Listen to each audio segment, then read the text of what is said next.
Hi, I'm Jay Nelson, and I've had the pleasure of curating an art exhibit of the artist Robert Blunk at the Salina Art Center.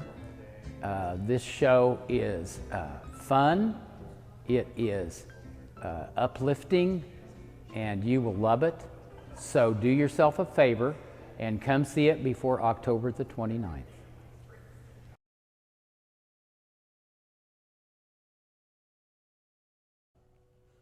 As you surely know by now, Americana here is the centerpiece of this show. And it was the piece that suggested to Bob what the title would be, which is Found Along the Shore.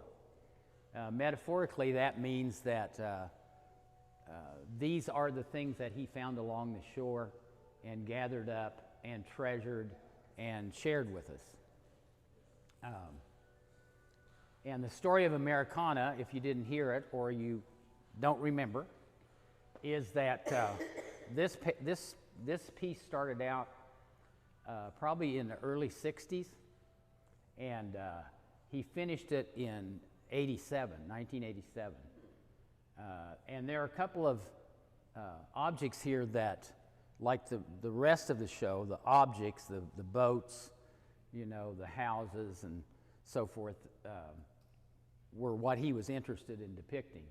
But this one started out with this burlap bundle here.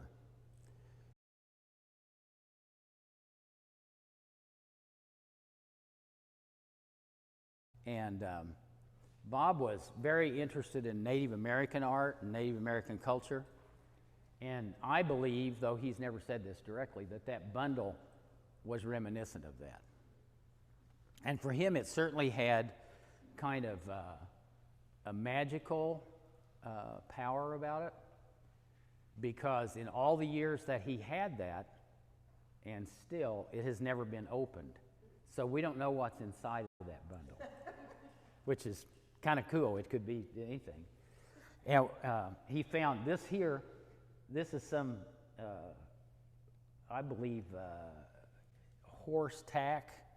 You know, like where that would be the part that would hitch to the wagon or the plow or whatever. And of course, there's more burlap here, which relates. But he found this collage, this photographic montage, which you may want to look at. I don't have to look at it; I've seen it, but you may want to look at it. He found that, and that was what prompted him to create this piece. And it's also a mystery. We don't know who these people are. They may or may not be related, but he didn't make the collage. He didn't do that. That's how it was when he found it in the junk shop. And it has a piece of the glass missing, which is, you know, all a part of its history. And so. Actually, this wasn't even my idea. This was Joanne Falkenberg, who is one of the conservators of his art estate. Chad Groff and Joanne have most of his art at their place in McCook, Nebraska. So, backing up quite a bit, we're going to go in chronological order now. These two pieces are from 1947 and 1948. And Bob was a Marine in World War II, and he served in Guam, which was not a real pleasant place in his life. But he had the GI Bill.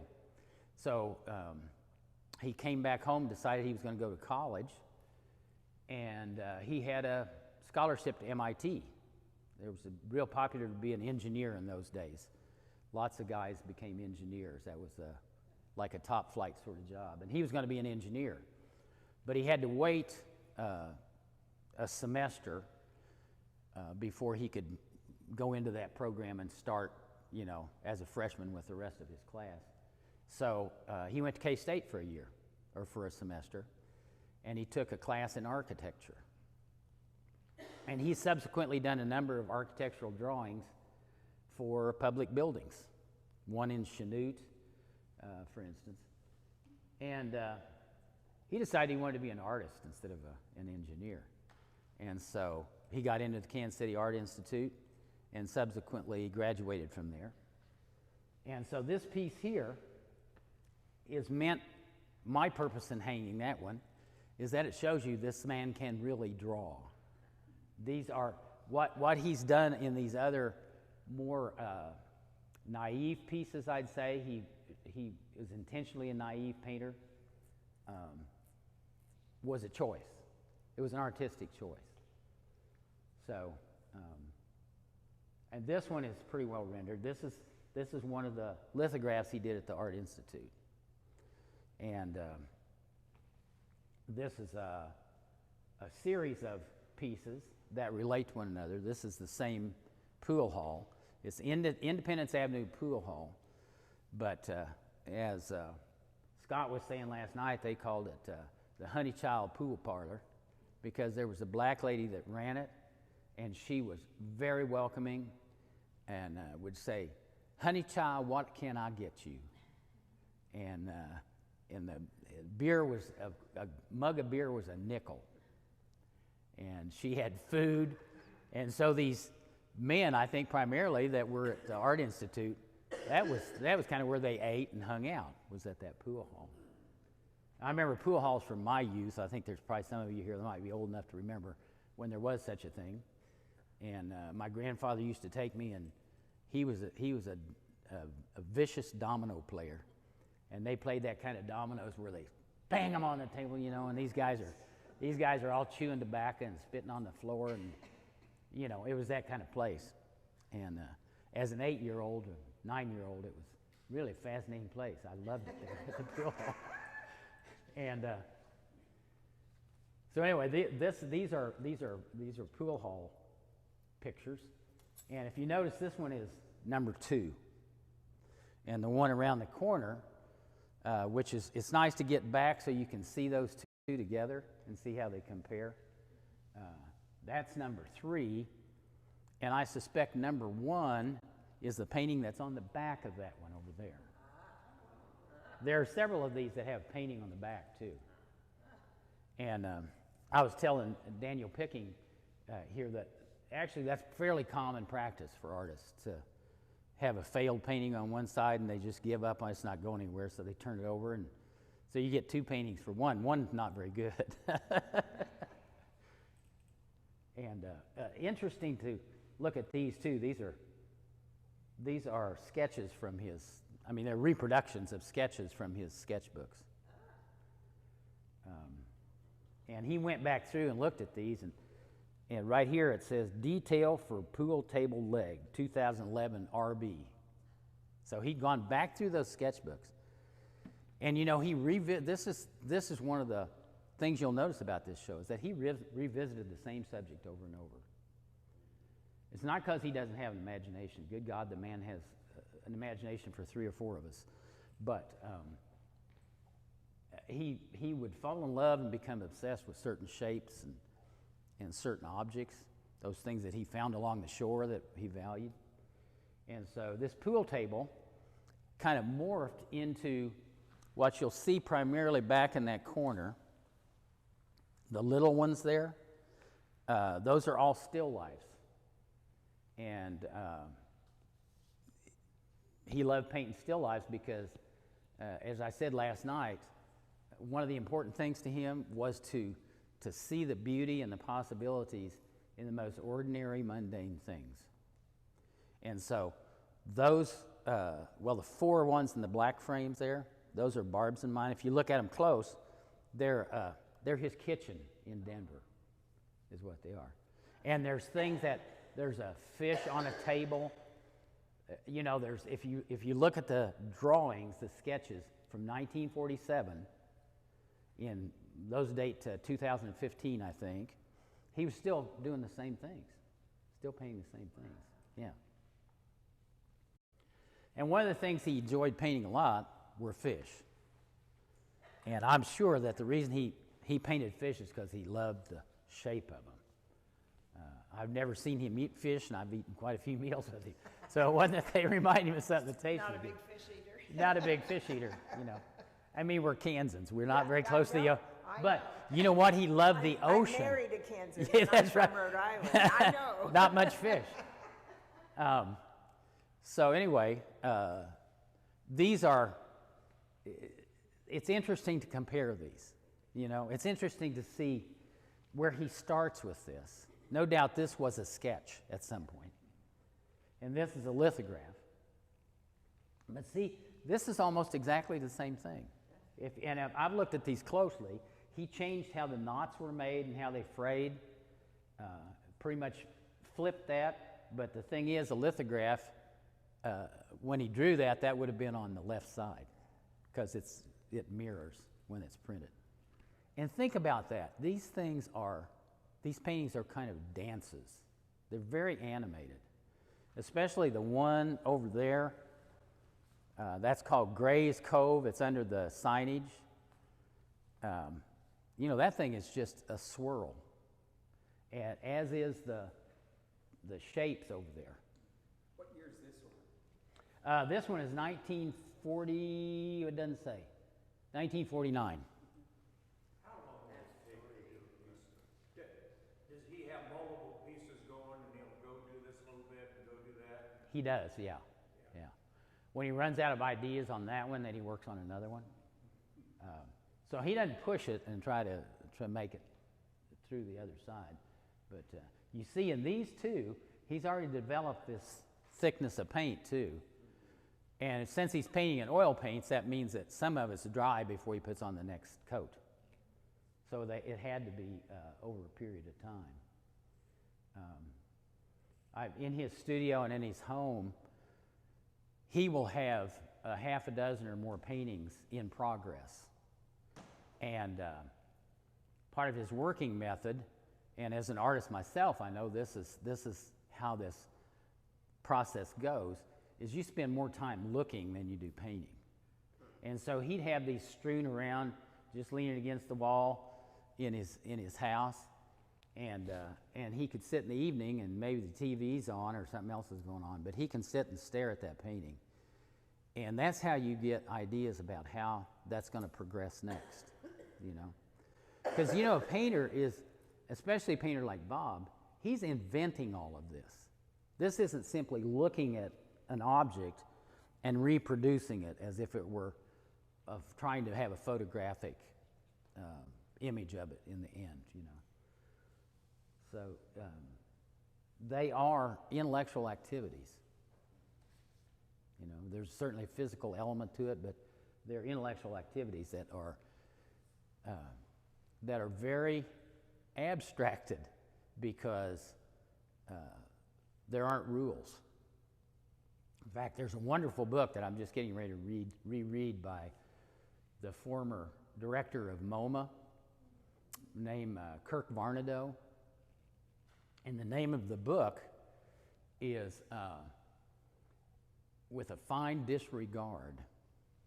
And it's about modern art and what makes art modern. And it comes from a quote at Rugby University in England. And the quote goes something like, on this particular day in such and such a year, with a fine disregard, this player picked up the ball and ran with it. Because in football, which we call soccer, you cannot throw the ball, you know. And so a fine disregard, which I think is just a wonderful turn of phrase. So these aren't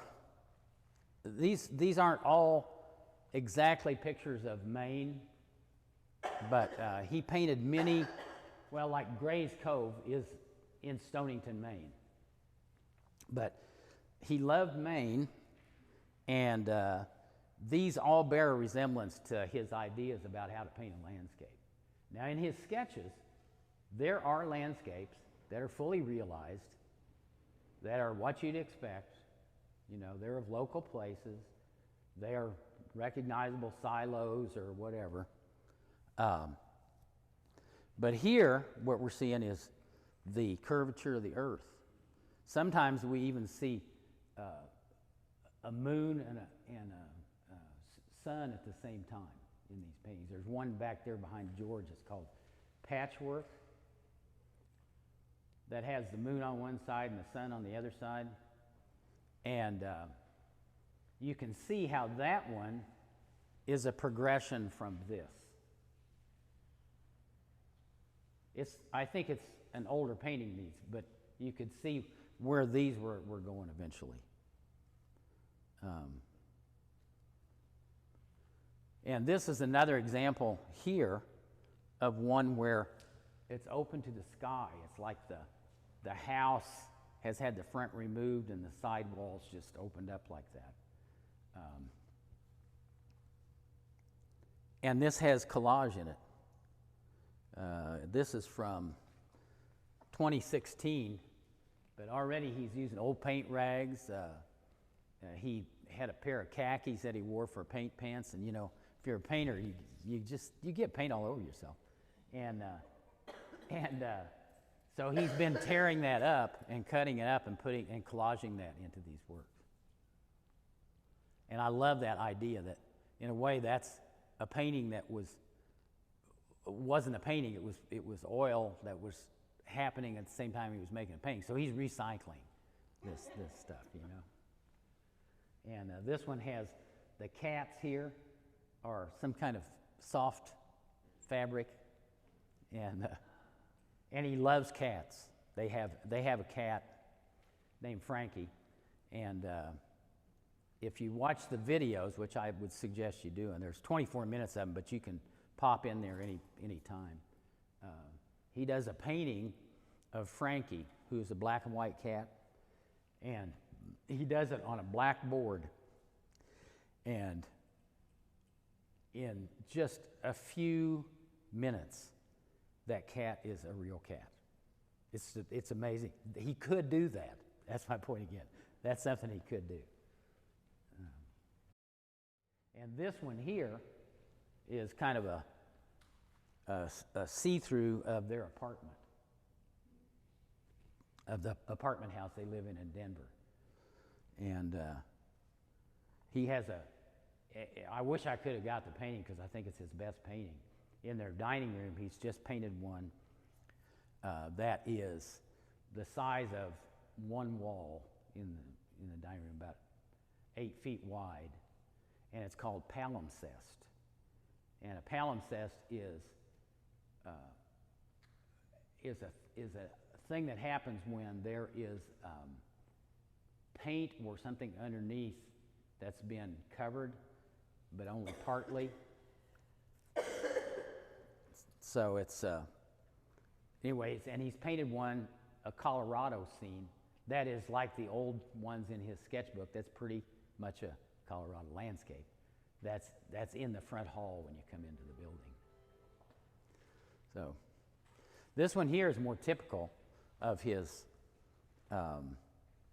main scenes, the Maine coast, the Maine villages, and this one is called Fisherman, P-H-I-S-H-E-R-M-A-N. And some of you may have heard of the band Fish. Yeah, that's where that comes from. And he likes fish. I mean, you know, the band, not to eat. Actually, his favorite food right now, is because he has a hard time chewing, is Wendy's hamburgers and their milkshake, whatever that's called. He loves those milkshakes. So if you go see Bob, be sure you stop by Wendy's and take some stuff over there. So here we're entering into the world of Marsden Hartley. And I don't know if you all know who Marsden Hartley is. Marsden Hartley, the school that he belonged to, helped to create, whatever, is called the Modernist School of American Painting. And he was a painter in the early part of the century. And he lived in Stonington, Maine.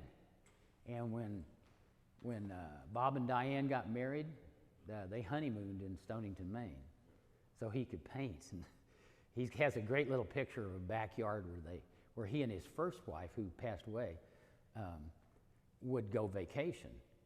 and it's Catherine was her name, and they there's a backyard scene with chairs and so forth, which I'm sure was evocative of a memory from him.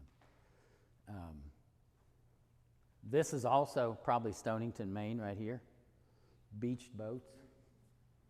And it's one of my favorite paintings in the show. I just love that painting. We had this one at our gallery years and years ago. And then on down there, one of the things that the fishermen there, one of the subjects that Marsden Hartley painted were the Maine fishermen. And he, early in his life, for some reason, he lived with this family that were fishermen there. And he got to know the men in the family and so forth. And that's, I'm sure that's what that's modeled after there. But it starts out with the big fishermen here. And if you start looking around at, you'll see those stripes, like in the orange house at night. See how much that's like these stripes here? And that's many years later. Many, many years later. I love those paintings there too, the 3D. And those are in gouache. You also notice he paints whatever works. Some of these are done with enamel that he gets at True Value or Ace. They're just those little cans of enamel. And he's discovered that's easy to clean up, and it is tough. It's a wonderful painting medium because these things have not been taken care of. They've just, when he's done with the painting, he's done with the painting. That's it. He is not attached to these things. He is ready to do the next one. He's always moving on to the next thing because it's the process that he loves. It's not that he's trying to paint something that is valuable. In fact, he never cared about whether he sold these paintings or not. He said, there's one of these videos, he says, well, artists have an audience.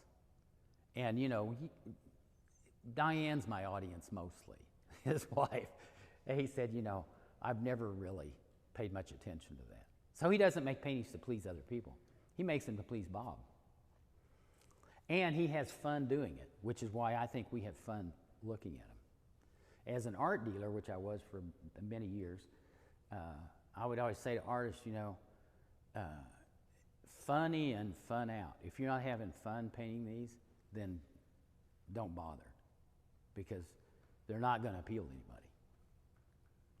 So it was a passionate kind of fun that he had, I would say. This corner here is a heck of a mess, isn't it? Museum designers need to find different places to put thermostats and humidity control. But I decided that this was going to be a special Bob section right here, because as I was talking about last night, he goes around. Well, we used to walk this alley on Santa Fe Street in Denver. That's where the art district is. And his apartment is just a straight shot down the street and to his studio. And this alley that we would walk down, when we first started walking out, people were starting to decorate their fences and their garages. And there's a lot of graffiti on some of the buildings, which is very beautiful, which he loved, and we just marveled that somebody was making art in this friggin' alley. Right here is a piece of art, integrating it into normal everyday life, and of course, back to the normal mundane things of life. And he would take that frame and he would hold it up, like he'd hold it up over that, and he'd say, well, now look at that. That's a heck of a painting there. If we just did this or that, and he'd pick up something or he'd lay it on the ground, and he showed how framing could be done by taking a painting. He's got an Iglesia painting, one of the red church there. that he's laying in the grass and he's laying it on the sidewalk and he's laying it in the street, to see the effect of this color on that. Now, lest I forget, one of the most important pieces in the show, I think, one of the most substantial, is the Becca Tamar.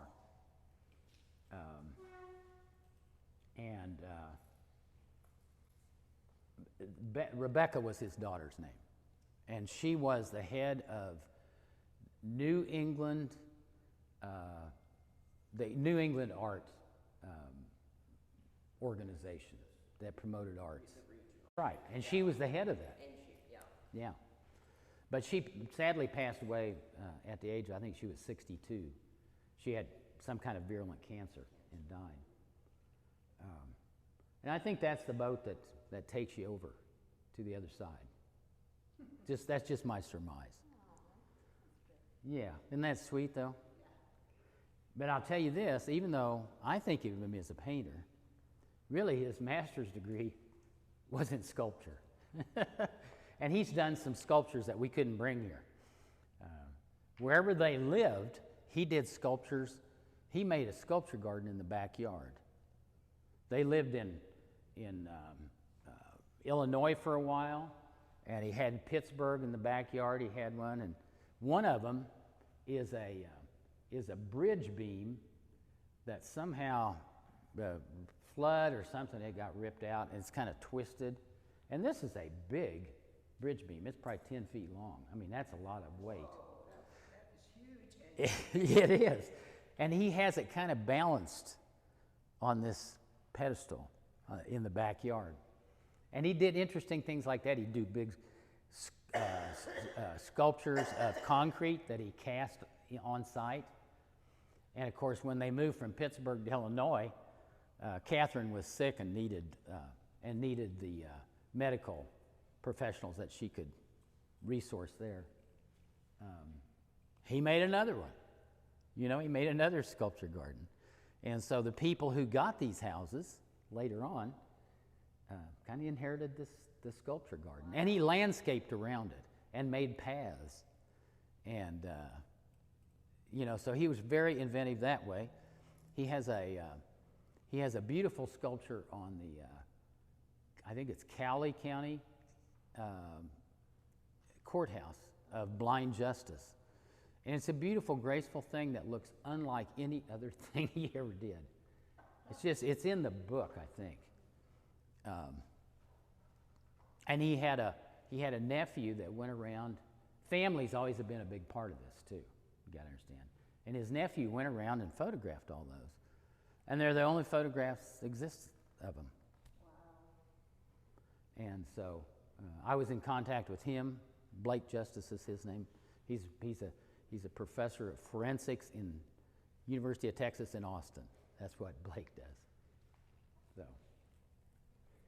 So anyway, that's to explain that little thing there. This boy with boat, I thought when I saw this that it was plywood. It's made out of cardboard. It's very thick cardboard that's painted with his enamel. And I think it's Bob. I think it's a self-portrait. If you look in the book, there's also a picture of him with this is called a roach. It was a Native American headdress, which he made. And I don't know, maybe he'd tell me different, but I think that's Bob myself. I mean, he's a boy with a boat, right? And what kind of shirts he got on? He has a striped shirt on, law. So it all makes sense when you get to looking at things, And really be sure you go around and have a look at these. These are pretty darn interesting sketches that show all of these tendencies, all of those years ago. Consistency.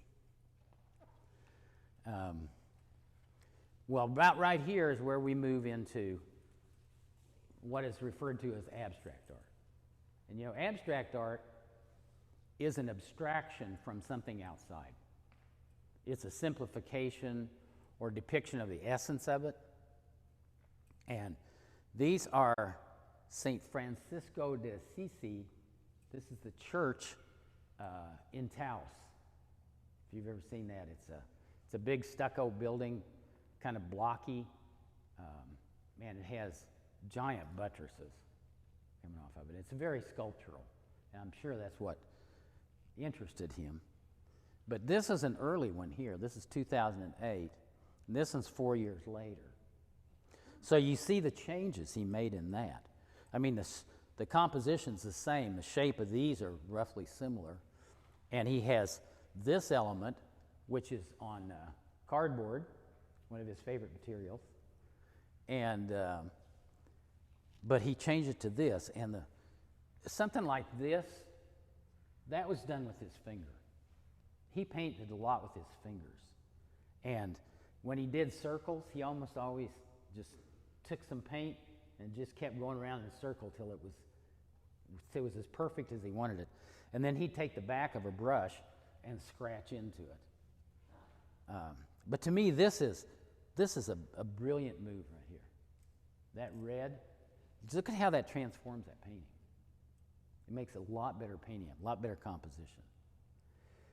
And you can't really teach that, and you can't really even talk solidly about it because it's so intuitive. It's just something that he did. He knew enough to try different things, and it worked. And he knew when it worked, and then he quit. That's it. I'm done. I got that resolved. Where's the next board to paint on? Let's get going. This is a church here, Iglesia Cuatro, in Puerto Rico. And one of the things that we've really not talked about regarding Bob is that he was a great arts advocate and a dedicated arts educator. He was, in fact, a member of the founding Kansas Arts Commission,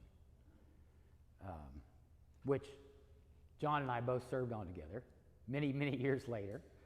And he really started, he got his start, really, in art education. He taught art at Schingoethe, in high school. And he thought that these kids were not getting proper exposure of their art. That was just, mom put it on the refrigerator and then it goes in the trash. So what he did was he set up the first of those district-wide art shows of student art. And I've judged those before. And they're way beyond your expectations. They are fabulous a lot of times. And he set up the form of that. They always happen in a gymnasium. And you take the paintings and you lean them in the bleachers. And that's the show. But that still goes on. And that's something that he started. Well, the people at Pittsburgh State, he worked with them to do this, and they were really impressed by the results he was getting with the kids. And so, in fact, the picture of him with the roach, one of his students did that. Many years later, he was still friends with this young man. Anyway, so Pittsburgh State, the head of the department there said, is there any way we could talk you into coming over here and becoming part of the faculty in the art department? He said, well, I don't have a master's degree, so I probably can't do that. And they said, you know what, we'll see that you get a master's degree. So he went to summer school for just a couple years and got a master's degree in art so he could teach him at the university. But back to Puerto Rico. The reason he painted Puerto Rico is because he did, rather than a Christian missionary, he was an art missionary. Like he would go down there and set up these education programs. And he did that in Africa. Hence we have up the river Zambezi, or up the Zambezi River. He did work with Native Americans up in South Dakota. He went there. One time he and Diane went on vacation. I think they probably went to Black Hills. And they visited this Indian reservation, and they had a gift shop. And they had rubber tomahawks in the gift shop. And he said, you can't do this. This doesn't represent you very well, rubber tomahawks. So he set up a program there in South Dakota, you know. So he was a traveler as well, and took this zeal for art and his love for art, and helped other people find that, you know, we've been involved in that, right? Yeah, and these are very joyous paintings, I think. I hope you find them to be so too. And he is a humorous, witty, very intellectual person. And Diane says, you wouldn't believe they went someplace and there was this physicist, and he got into a conversation with this physicist at the same level of physics as the guy who was the professional. So he was reading all the time, just kept educating himself, and maybe that's the secret to living to be 100, if you think about it. We were talking about that at breakfast this morning with our friends that came over from Kansas City. So this is another one of my favorite paintings. I don't know why, and the fact that I don't know why I like it has to do with how he painted and how he thought, I think. Somehow I find that I personally don't relate to paintings necessarily of some place I know, you know, like it's a particularly beautiful view of this, whatever, this farm or something.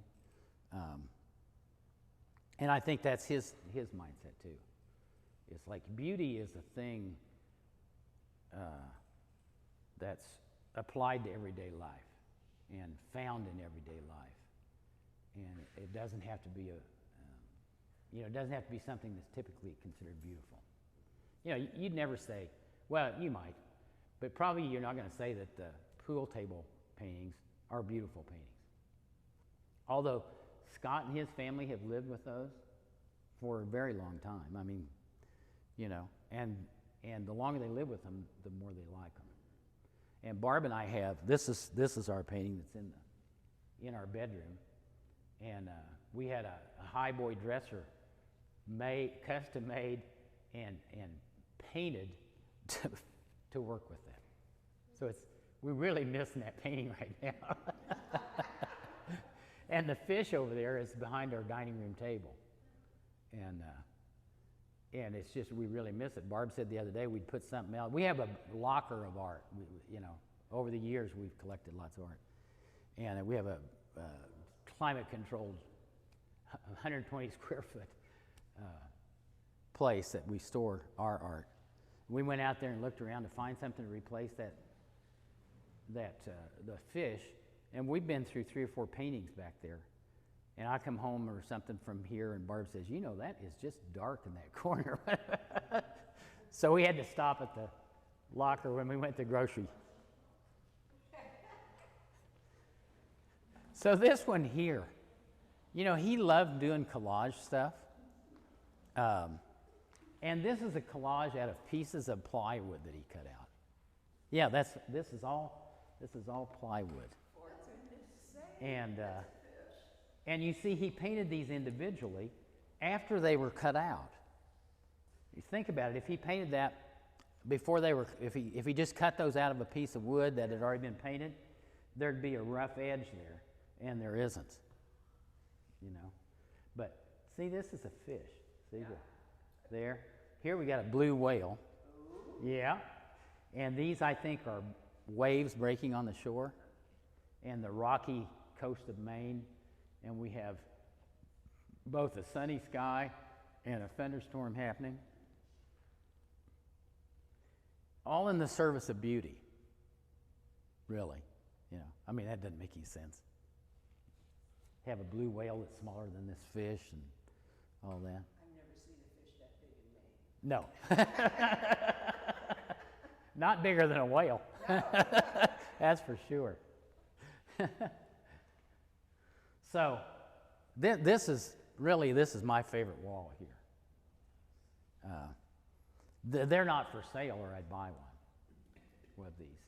But yeah, if you look at them carefully, the themes that he's established keep going. Here's the fish down here.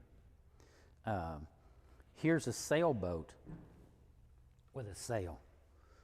Here's a pink sailboat made out of a piece of fabric. These are pieces. This is from his painting pans right here. And it's just, here's one where he used the technique where he drew in there after it was already painted on there, drew in there with the end of the brush. So he's using both ends of his brush, which that says a lot about an artist, that he's using both ends of the brush. These are just studies in rectangles and color. They don't have to be anything, This one is very interesting in that it's called studio fragments. So these are found along the shore, and here's a part of looks like a popsicle stick maybe, or a tongue depressor or something. More painting pans laid on top of probably a piece of cardboard. Kerry Brinegar was here last night, and he was talking about, he said, "Are those your little still lifes back there, those little square ones in the black frames?" And I said, "Yeah, those are ours." And he said, "This is the guy that you made supports for because he was painting on cardboard." I said, "Yeah, this is the guy." So I'd have my framer cut exact squares. The other thing about these paintings, they are not square. But Daniel and I did some framing, and they'd all fit in that frame very squarely.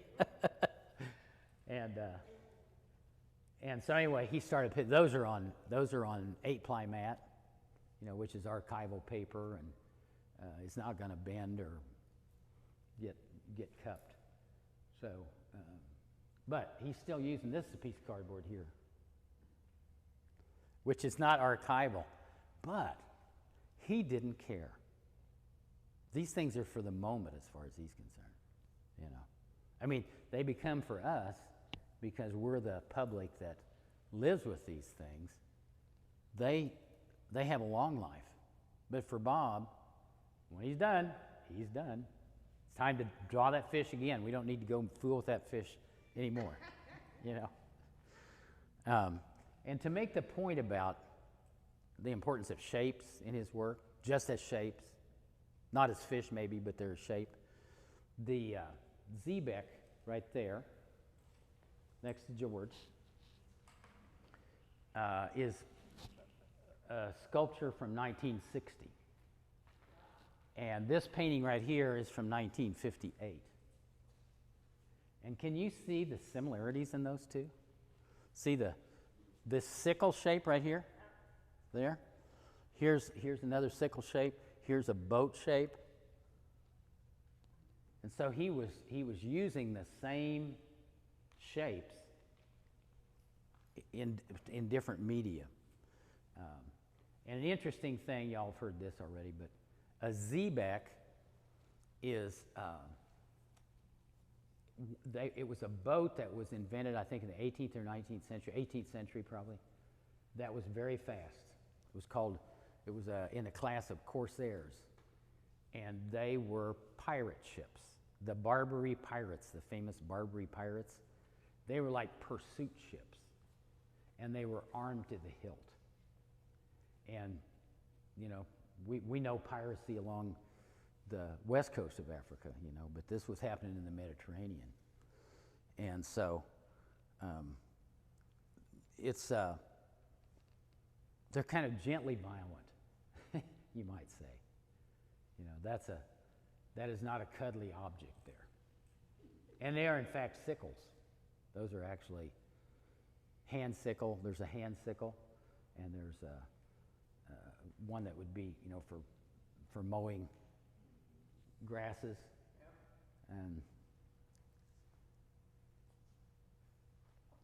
And then lastly here, we have two of the most gentle pieces. We go from this kind of violent thing to these pieces. And Scott gave a little talk about this piece here, which is a pretty tender painting. Well, the story of Rachel is that Rachel was a student of Catherine's, of Kate's, and she taught special ed, and she was trying to teach this young woman to be able to live independently, and so they went grocery shopping, and Rachel was supposed to have some money to pay for the groceries, and she didn't. So Catherine bought the groceries, but she said, "So what happened to the money?" And the little girl said, "I went to church and gave it to the angels." Yeah. So there's the angels. And there's something very Chagall about those angels, this floating. And his compositions sometimes have that feeling of a Chagall where things are just sort of floating. In this one, for instance, which is the other gentle one, there's a figure right here that's dancing very faintly. And here's some kind of a falling object. And there's a little star. And, you know, there's just these little gentle things compared to Gray's Cove, you know. I walked past that yesterday and I was pointing something out and I cut my hand on it. I accidentally hit it. I mean, it's, you know, and Zebek, it's hard to find a place to pick that up. And when we brought it from the beach, it was wrapped in a blanket, so you didn't get stabbed. So, you know, here's I was going to point out, you can barely see this, but there's like a shooting star going along here. And there's a little sound wave buffeting in front of it. And it's shaped like that. So it's that shape. It's the half circle, you know, that counts. Yeah. And the shapes in this are very gentle compared to Zebek. So he said that that good artists are speaking about, when they make paintings like this, they're about the inner reality rather than the outer reality.